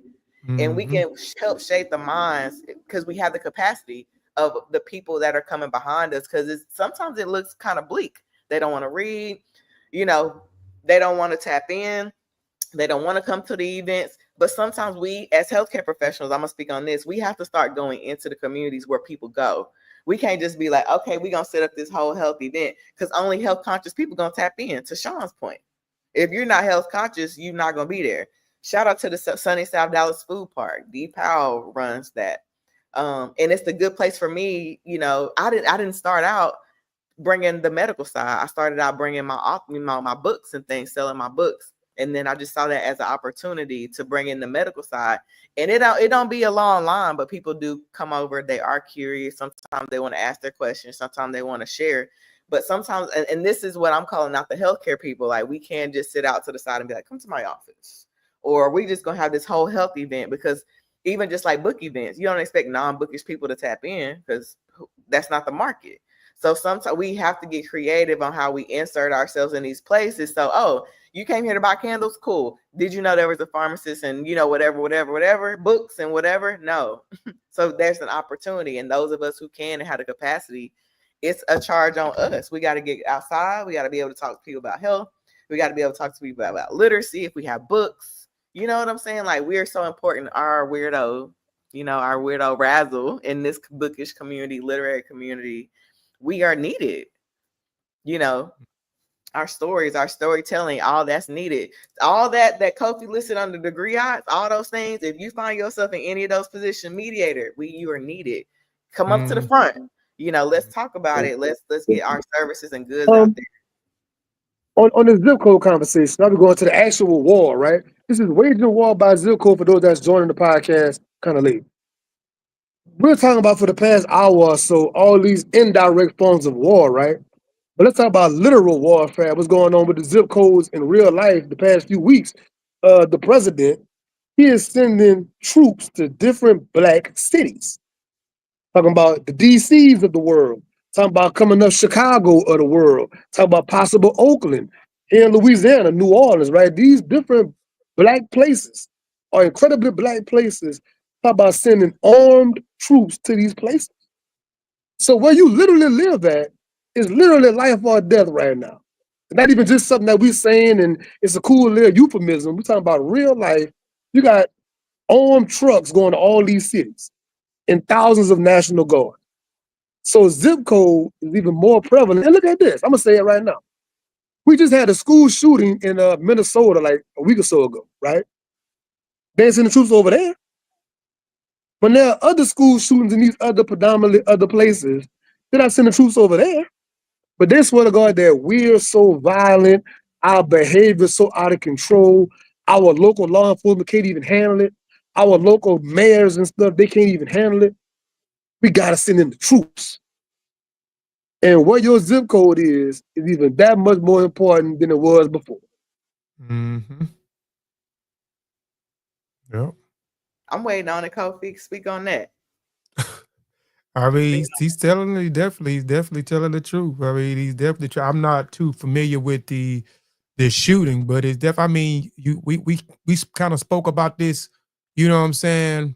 When we did the piece with the schools, you know what I'm saying? When we talked about the schools and what's going on in the schools and who are being targeted, you know what I'm saying? And We sure zip did. codes in the schools. So we kind of talked about, that during the show. So yeah, most definitely. Minnesota, this young man, like early 20s, went to like a Catholic school and shot up all these people, man. I think 2 or 3 actually died, rest in peace to them. And like 17 to 20 plus injured. With that early in the morning, shot the whole school up with an AR-15 or some kind of assault rifle, right? But these things happen on a regular basis in these other communities. They always say it's a lone shooter. He was acting alone. He had mental health issues. But whenever it's our neighborhoods, oh man, they out of control. They're uncouth. And look, the black cities he's talking about, statistically, the actual death toll is down in Chicago. The death toll is down in DC. The armed robberies are actually down in these places. And these places have black mayors, things of that nature. That we're talking about. So the targeting is getting that much more like blatant, that much more in your face. We're talking about something that's very covert. It's getting more overt. In your face, not hiding it. They saying it in your face. So and what are we gonna do about that?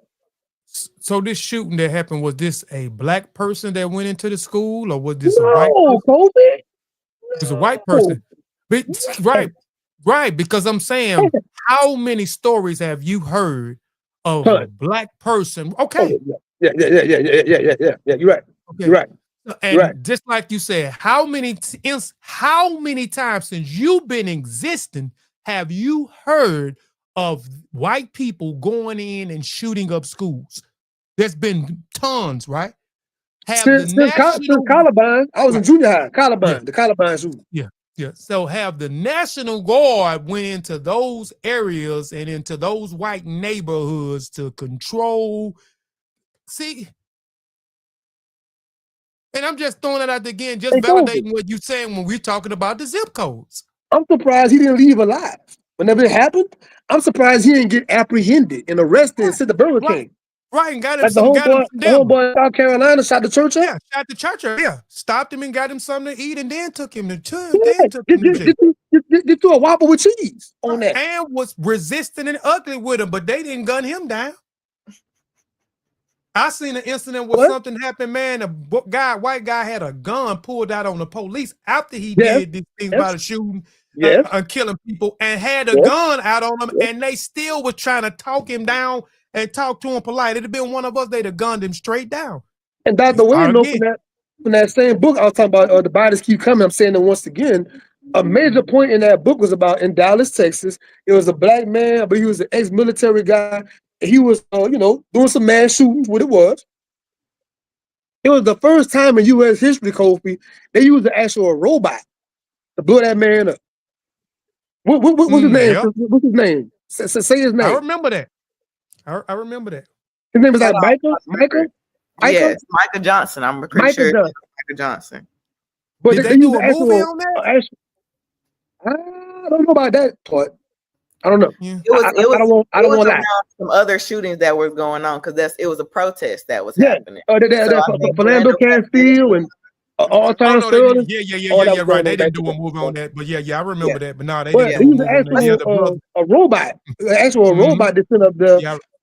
It wasn't no talking down. It wasn't no negotiating. It wasn't no what they say, decompress the situation. Yeah. No, they put that button on that boy. But these other people, they're gonna de-escalate and get you a hot coffee and come on, man, and go ahead and put that down. We ain't gotta do all of this. No, bro. I'm not being funny. I'm saying like this is serious. Don't mind me. Don't mind me. I'm just saying for the audience, like, but it's y'all know I'll be in the clouds from time to time. No, I'm just saying it's crazy when you. I know a lot of us don't like reading the news and watching the news, but like you start reading these reports, man, and going to the details of these reports, man, it's like it's crazy what's going on out there, and it's only getting worse. For real, escalating. Which goes to show that even white people aren't safe. So here we are now. It used to be now, and this is the sign of the times, and this is what white people are having to sit with, because even with this whole election thing, they didn't expect them to lose whatever and them to have to pay tariffs and farmers to be affected. What? So this is what I'm saying, war by zip code. So now the zip code limitations are even being expanded more, and now these farmers, have y'all seen, and the farmers in Arkansas up, they finna have to file for bankruptcy. And these are the things that historically they have been used to target and control our population. Yes, sir, indeed. But look how it's going beyond those boundaries now, and so now white people ain't even safe, and they don't even know. They don't. And again, even I love our conscious community, us people, where we know what's going on, because they don't even realize. Just because you can afford your medication, your copay, well, just because you can afford, Whole Foods, don't mean it's better, because y'all sick. It's a lot, and that's why I like being in the community, because I'm like, okay, let's see who the people. Let's look at the real on the ground demographic, because they love to be like, well, Black people are more prone. Black people as a risk factor. Where did I see? What book did I see that? Oh, that was in that same book, Sean, with The Bodies Keep Coming. He said, Dr. Brian Williams. Risk factor. It's not a risk factor, because it's not. It's how they target certain communities. But even now, my point is that they're expanding it, because now farmers are being targeted about some of these same policies that they were like running up to the Capitol to protect. Now it's affecting them negatively, and they're now like, oh my God, us too. Yes, that's how this capitalism, whatever, you can saw any of the isms. So that's why we do have to get smarter, for sure. We do have to start going back to our herbal roots and tapping into our herbalists, tapping into things too that make us spiritual, like meditation. I think I saw Kofi meditating one day in one of the photos in a Silly magazine. Like those things that kind of help center us and tapping into our light workers and people who can really heal, because that's really where the avenue Yeah. that we need to be pursuing, because Yeah. somebody somewhere is gonna be like, so what do you mean? I shouldn't go to Whole Foods, I should go to Winco, or I should blah blah blah. Against the disclaimer. Do whatever you need to do. Do whatever Yeah. you can do, but Yeah. be conscious about what you're doing and Yeah. limit Western medication as much Yeah. as you can. Talk to Yeah. your healthcare professionals about getting off, what you need to do to get off. Get in contact with your fitness people in the community, because you can't tell me these people ain't in the community somewhere. We got to find them. We are all, a lot of us are hidden gems in our own communities. Yep. Yep. Big And leadership, big creativity. So that's why I'm yeah. encouraging everybody to tap in and like go outside of bounds so we can see each other. Kind of like holding your flashlight up in the, so we can see you, so we can start tapping in and really Yeah. like healing ourselves for real. And to the school shooting thing I was just saying a little while ago. So of course I'm at a mixed demographic at work, right? And we talking about these things. I'm asking these white guys that went to private schools and Catholic schools. So at your school when you was in high school, how many officers were on your campus? Because my daughter going to high school here. When I go to the high school any given time, they got 2-3 sheriffs in the front. They got a metal detector. You got to press a little button to get buzzed, then even open the door. But at these other people's schools, I can just walk on campus willy-nilly. But all the school shooting going on over there. Not our schools. Not our schools. Your kids in school, Kofi? How many officers over there at the Shit, it's a school? bunch of them. You Like know you what I'm said, saying? when I know if I go to my son's school, when I walk in and go check him out, there is a police right in the hallway when you first Uh-huh. walk in, greeting you when Mm-hmm. you come in. Yeah. You go if you have to go to a class, there are police in whatever section of that building it is. I think it's about four or five policemen in there. I know when my son was older, he was at a school that had police, young boy, police, and the school had bars around the school, like you actually going inside a damn prison, because Mm-hmm. the fence was made like bars. I'm talking Yeah. about a bars, and like you saying, having to punch in and go in, literally look like a prison going inside, and then police are inside. Why is it set up like this for 6 and 7-year-old kids? Because mostly in that area, or that zip code, that's going back to the zip code, most of that area was black children, because that elementary school, we had 3. And in that area, this is because we was in a certain area where my son was forced to go to this school, which was in a particular zip code, and oversaturated with more black people and Mexicans. So and then to Oak Grove. You go to Oak Grove Elementary School. It is so pretty and beautified, and there's no police officers, and the school does not look like a prison. But are we Elementary school. safer? But essentially, what I'm hearing is that we're safe. Our kids are safer in their schools. It may look aesthetic, like we may not be able to have the aesthetics, whatever. But it's safer because they're shooting up their own school. They not, in certain parts of town. If we got the bars, but at least our kids ain't going in there shooting up no school. And look at this, right? My 3 kids, they all graduated now. They barely ever had school dances, bro. I know whenever our age once again, We we was had always school dances every Friday. A home game, away game, out the football season, in the football. We had the school dance with the shit. About $3, $5, the school dance was lit. But because of the supposed possibility of violence, they just took the school dances down to like nothing. Besides homecoming and prom, they don't have regular school functions after school because they're fearing so much stuff. But these other people are the ones that's doing all the assault rifle. Because look, in that community, once again, talking to these people, I'm not just hypothesizing, talking to them. In their culture, if Lil Johnny made 12 years old, I'm buying him an AR-15 for his birthday. If Lil Johnny made 13, 14, I'm gonna buy him an SK, I'm gonna buy him an M4, I'm gonna buy him a whatever. In our community, that's not as normal. Kobe having kids. When my son made 16, I'm gonna get him a rifle. No, I'm gonna get him a car. I'm gonna get him a this. I'm gonna get him a that. We're not even thinking about firearm stuff like that. But in their culture, that's so prevalent. Yeah. See what I'm saying? Oh yeah, and my daughter. So I stay in West Lincoln. I don't stay. I stay 30 minutes outside of town, and so my daughter has to go to a particular school in this zip code. So if I go check my daughter out, there's no police at West Lincoln School. It's no police. It's maybe 10 black people in the entire school. 10. So her experience is different than my son's experience going to school because of the zip code. You see?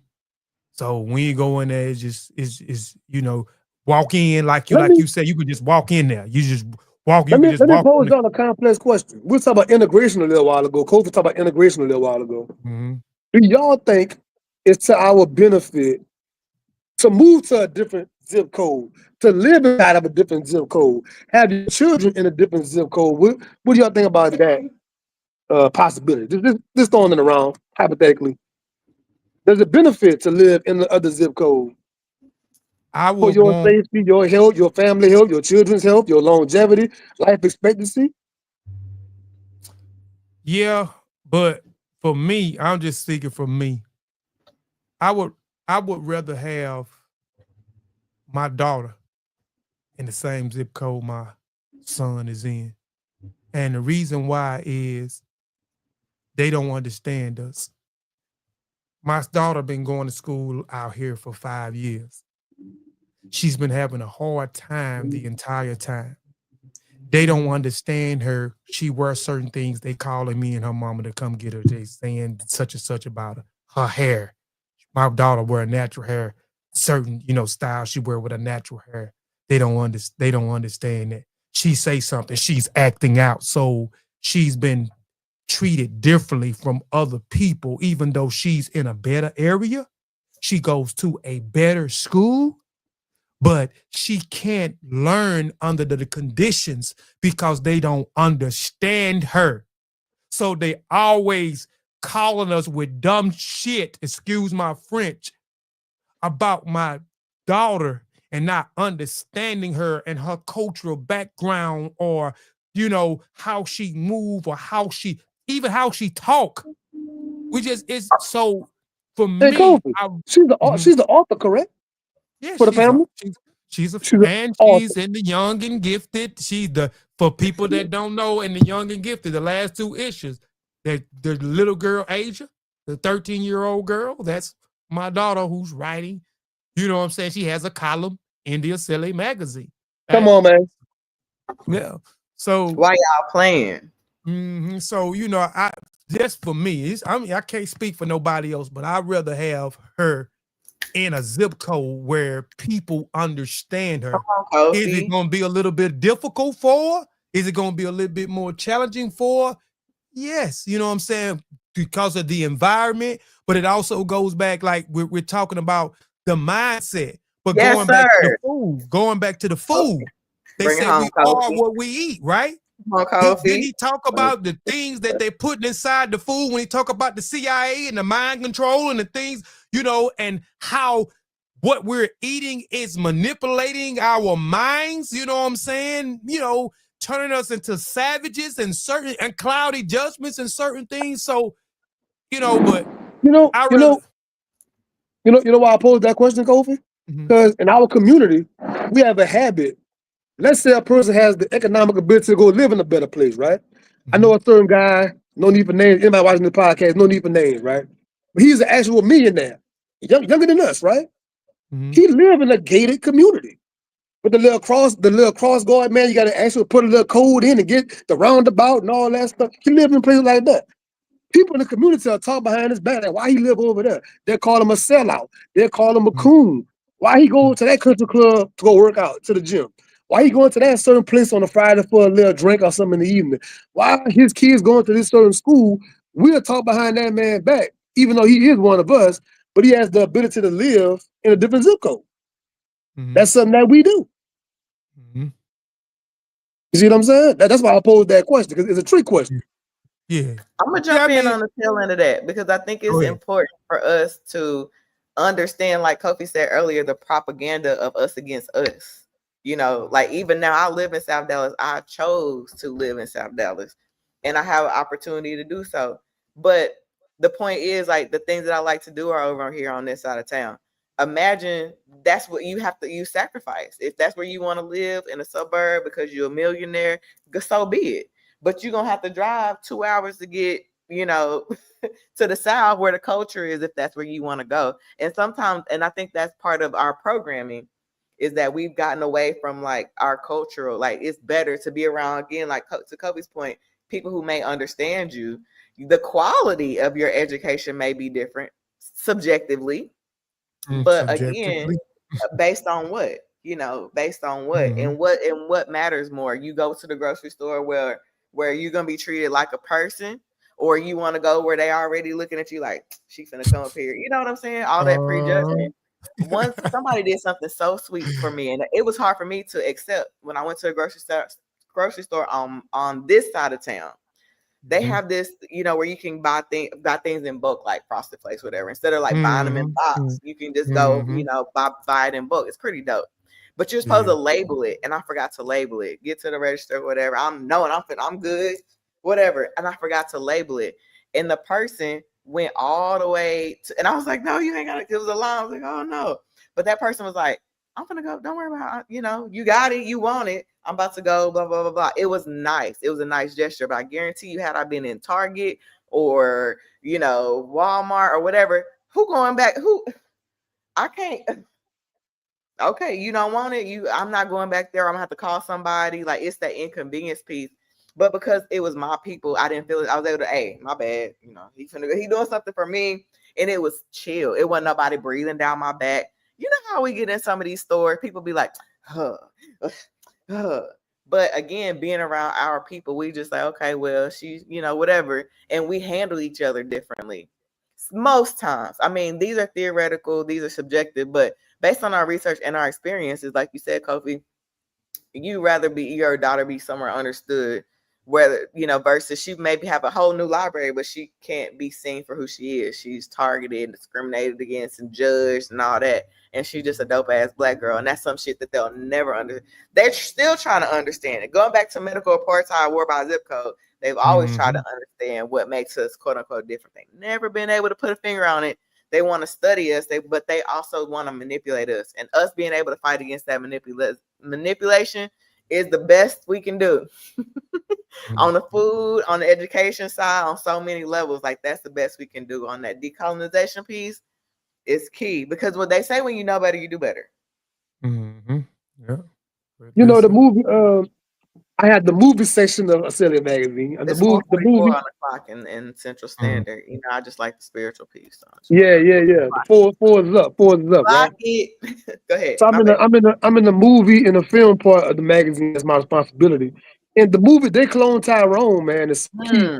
for the conversation because talk about like Dr. Wesley said something that was important in one of his videos. He said that the white man is a scientist and the Negro is a science project. Conspiracy. Yes. The Mhm. science project, right? They experiment on us.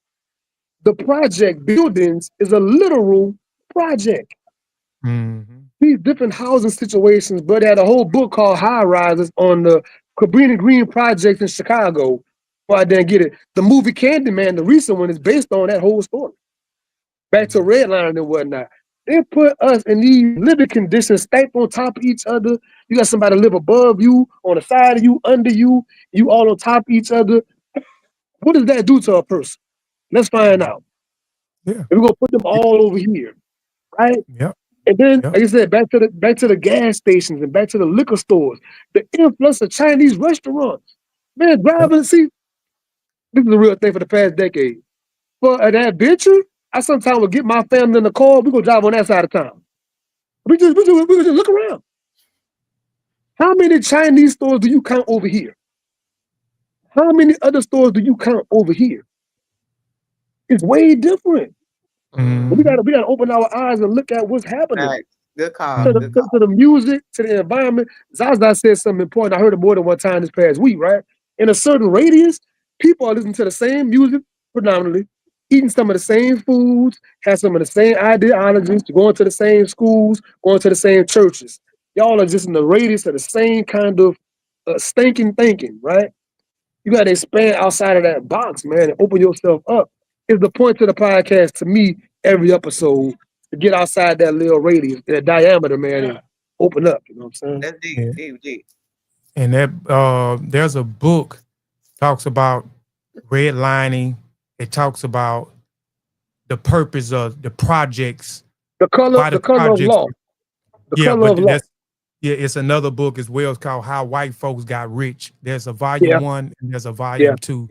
On I don't have volume 2. I read volume 1 years ago, and I have it somewhere. It's a little small book too, so it's not a real big thick read. Something that you can read over the weekend and be done with. Again, it's called How White Folks Got Rich. But that's another book. Dang, Sean Campbell. Oh, you went sideways on us, but again, let's get it. We almost approaching the 2 hour. Let's get into Yeah, I got to get up out of here in a little bit. I got to go to work. yeah, yeah, Uh, yeah. yeah. That Let's was get into good. I the think that was an important conversation that we had right there. Like that was deep. Yep. Hope you guys enjoyed that in the chat. Thank you guys for tuning Yep. in, because for real, like that was major. And that's, War by Zip Code. Yep.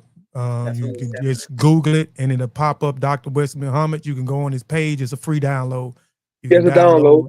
Yep. And if you need it, you can inbox me. I'll send it to you off the top, man. Well, Yeah. any of us will, I'm sure.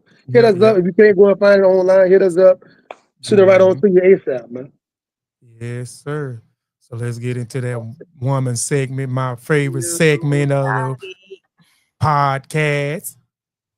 And it's my favorite part. I'm so excited when I get to share and I get to learn too. And I'm bringing you guys the Chattanooga 5 on our women's segment today. They are 5 Black women who were shot at by the Klan in 1980. I'm not sure if y'all are familiar with that new documentary that just came out recently called How to Sue the Klan. Yes, That's YouTube. It's YouTube. about them. Yes. So they were shot at by the Klan. And so after facing a failed criminal persecution, they successfully sued the Klan in a landmark civil case, winning a large amount of money. I think they won over like $500,000 or whatever.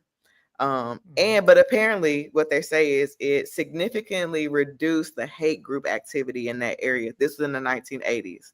The court also issued an injunction that prohibited the Klan from engaging in violent activities in Chattanooga, effectively shutting down their operation there. So it's check out that documentary, How to Sue the Klan. And it's a short documentary. It's only like 30 minutes. It's got Ben Crump in it. He partly directed it. There were other people that were involved in it. But it talks about these women, their story, and their legacy, because this didn't happen very often, but they sued the Klan. Have y'all already heard of that? Anybody? This is my first time hearing that. I'm being real with you. I've never heard it. Wow. Okay. Yes, sir. Check it out. And so when they produced the documentary, they had it like you had to like purchase it. Like it had to be like a bulk type thing. But now it's available on YouTube. Like Sean mentioned, it's available on. You can check it out. And I want to mention the 5 women's names just so I can put their names. And I think at the time of the documentary, I think one of them or 2 of them were still living at that time. But most of them have passed away. So I want to mention their names. Her name is Fannie Mae Crumsey. We have Opal Jackson, Katherine Johnson, Leela Mae Evans, and Viola Ellison. So these were the 5 women who successfully sued the Klan in a civil case. I don't think they got much money as far as like the payment out for it, but they sued the Klan and apparently sent like a major message to that area where we're gonna actually fight back against the Klan. And check it out. Like I said, this is like a 30-minute documentary, How to Sue the Klan. But these are new pieces of information that we're finding out, because if I wouldn't have known, who would have known that these were the types of litigations and stuff going on behind the scenes? And it makes sense now, because you see Dr. Ben or Mr. or lawyer Ben Crump, attorney, they're winning a lot of civil cases. Botham John, Breonna, I'm not sure if Breonna Taylor, but like some other these big name cases where There's been a brutal police shooting, and I wonder if they're using the same, some of these same pieces of like litigation to win these civil cases, not the criminal cases, but the civil cases. They busting heads on a lot of these hateful organizations. So the Chattanooga Five is who I wanted to bring forth to you guys today for the women's segment.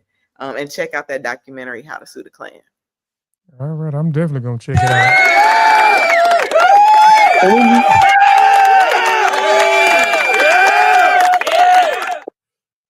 When you look it up, man, they also have different videos of some of the people who are part of the documentary having like little sit down behind the scene kind of things. So I should say it's a 25-minute doc, right? But some of the behind the scene footage you can find is full out 30 to an hour long, them talking about things in so much depth and detail.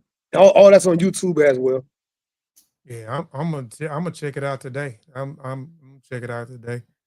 Check it out again. But man, we greatly appreciate those who stayed the duration of the podcast. We appreciate those who popped in and popped out. We appreciate those who will come back later on and listen to this and look at this in the archive. We greatly appreciate you.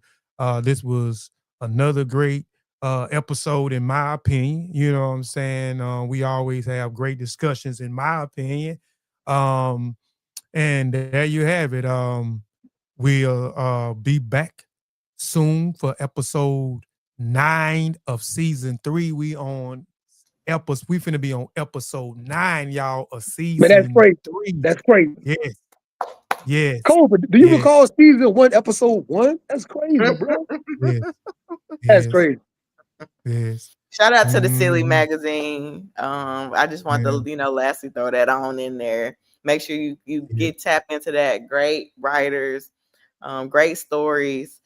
It's a beautiful, and the biggest thing too is like the opportunities that we create for each other. You know what I'm saying? It's becoming something that's superly, majorly impactful in a positive way to a lot of amazing people. So, and I've been getting some great feedback for this issue as well, and just in general what we've been doing over the months. And y'all, before we go, when you mentioned the Silly Magazine, November, we in September. November will be a year that the Silly Magazine been in existence. The first issue came out November the 1st. So it's gonna be a year. Hey, so we're gonna have to do something super special for them. Yeah, we do. Yeah, you know what's crazy about that? I sent both of y'all a video last night, right? The video is about whenever the brothers started Ebony Magazine, whenever they started Jet Magazine, what happened with all of that. Like, talking about the year of a Silly Magazine and the possibility of the future where that's going is just, it's the crazy thing to put in perspective altogether, man. Like, the black media, the importance of black media, man, what it always meant to the community and what we're doing right now, carrying that flag, man, it's an overwhelming thought. Yeah. And I feel like we're bringing back the demand for magazines, because when nobody giving a damn about no magazine before it's Silly, you know what I'm saying? Like a Silly is on the scene and people are like, okay, magazine. And it may bring back the demand, because I think with the physical demand went down, costs went up, a lot of the magazines, to our point as we close, went digital for a reason. So we're glad to have that piece of it. And so stay tuned for more information, but we're also glad to have be trying to also be creating that trend of like physical copy. We want to be able to flip in, see what's in them, and be able to congratulate people and grow with people and learn and read. Come on now. Yeah. But if you want that flip experience, we got that as well. I wish it was compatible with the phones, but if you got a laptop, it pulls up just like a real magazine, and you can take it and it'll flip the page and you can go through it and give you that real life experience as well. If you want to flip the pages and it look directly like a magazine and so forth. But and again, can we get flowers on the design and a lot of the back end for it? Can we give hit the claps for Kofi? Yeah. I love to always talk about. I love to always talk about what's not easy to do, so the consumers don't just take it for granted it's a lot of work going to every one of these projects, man. A lot of work and a lot of contributors, but the heavy lifting, my Yeah. man's doing a lot. He's staying up late. I'm talking to him. He's staying up late. He's avoiding certain things, you know what I'm saying, to do make this happen. So I want to And acknowledge the sacrifice and the work and the perseverance. I want to, publicly salute that. flowers, Appreciate it. flowers, because And it is what it is. yeah. Kofi be And setting the bar yeah, high, and it yeah, shows the depth of his skills. So keep that in mind. Like, yeah, as you flip through and enjoy like that skill set and a part of our community, like that's a hit. So we definitely thank you, yeah. Kofi. Flowers to you. No, This is what I no, love. no. When you said you're a part of a magazine, that's us. And we always undermine ourselves, like, you're a part of a little ranky dink magazine. Then when they see it, they be like, bro, this thing Sick. fine. Yeah. Yeah. Whenever the aesthetics come and the visuals and the color and everything popping off the page, it's like they're impressed and blown away by the quality of Yes. product. You know what I'm saying? We ain't just slap something. Consistently. We ain't just slap something together right quick online. Like, no, this is a work of art, man. And I love that reaction every time I get that reaction. Yeah, and we just only gonna get better and better and better. And we critique, we accept all critique because that's how we also get better. We human, we make mistakes. So critique is well, you know what I'm saying, welcome because like I said, we love it. That's what only makes us better when you can enhance another a skill set or you see a flaw or error that we can enhance. Just let us give it to us politely and don't mind a little boy and little girl us and son us and daughter us in a polite way. And we'll listen and take heed of it because that's what we want to do. We want to be able to get better and grow and appreciate all the positive feedback. Like I said, I'm gonna be sending out, be showing some of the feedback pretty soon. I'm gonna wait, give it about another week, but I had quite a few people who have read some of the magazine but hadn't read it all, but have gave their thumbs up and appreciate. But I had two people I definitely want to. I got to send Dr. Wade. It was talking about D Power. They loved the feature, her story, and what she was trying to, what she was trying to do. So most definitely. But again, man, we out of here, man. Peace and power. Peace. We hope y'all have a great and wonderful rest of y'all evening and hope y'all week be full of blessings and everything, Dang. that y'all want looking forward in this week. We out of here. Peace. And again, man, we out. Let me leave y'all with this fire song. Go, Griot. Go, Griot. Go, Griot. Yeah, I'm in the city, yeah. I'm in the spot, in the vicinity. I'm the hottest up in the city, yeah, it really is. I studied the ones that was the realest, the illest, that invented that. Talking about Griots. West African passages for the streets, though. Adios, Neo. Make it get about the Afro-Latinos. Rock their traditions from Africa's West Central. Let's raise a toast to the ancestors of old. For the knowledge comes in the form of a griot. In the form of a griot.